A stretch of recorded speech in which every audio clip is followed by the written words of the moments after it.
Okay. So, tapos na tayo lahat maglinis ng ating face and ating skincare. Ayan, diba? Medyo glowy and dry na siya. So, gagamitin tayo ng ating sunscreen by Bello. Diba? Ito yung Bello tinted na sunscreen. Diba? Finally, I'm going to try this one. Actually, hindi ako nag-skincare ha. Ay, no. Sorry. Hindi ako naglalagay ng sunscreen. Pero yung mga ibang cushion na ginagamit ko, meron na silang SPF. So ito is meron siyang SPF 50 PA++++. Yun ba?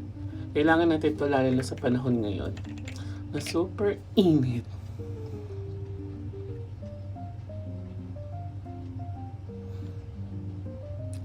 Concentrate lang muna tayo.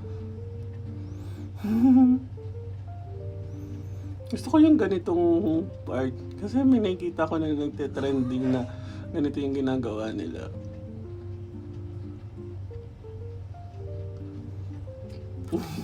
Diba? Ito siya. Dito sa kabila.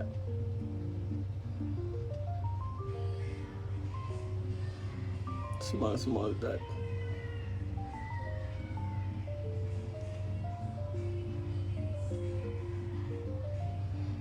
Hindi siya nag-dot.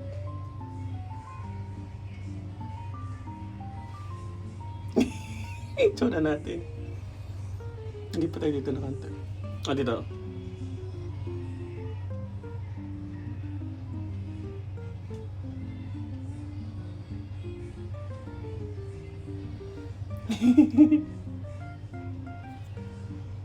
Ayan.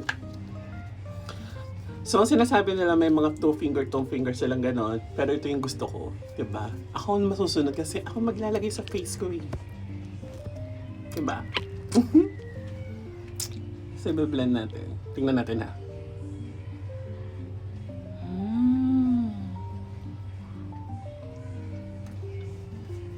Ano daw to eh? Tone adapt. So, tingnan natin. Sana ma-adapt niya yung color natin.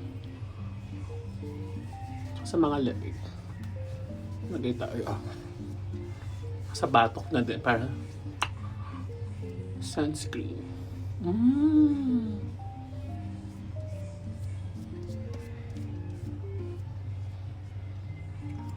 Okay. So, saan nakikita niyo? Ito yung meron. Ito yung wala. Ayan. Ay, maganda siya. Tsaka medyo hindi siya sticky ha. Tignan natin sa noo.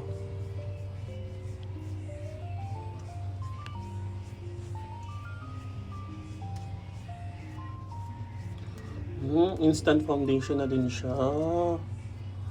Ito yung maganda sa mga tinted. Ito yung na kailangan mag-ano. Diba, pulbo na lang. Okay na. So, pwede ko pa ito gamitin.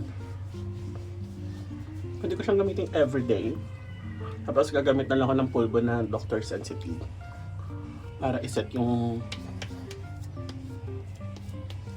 ano niya, tinted niya. Parang pagiging foundation niya. Ang ganda. I love it. Diba? Tapos Bello pa. Tulad ng kay Sarah. Bello only touches my skin. Who touches yours? Diba? So, mag-Bello tinted sunscreen ka na. So, mag-Bello tinted sunscreen ka na. Nabubulol pa. I love it. Ganda. Bye.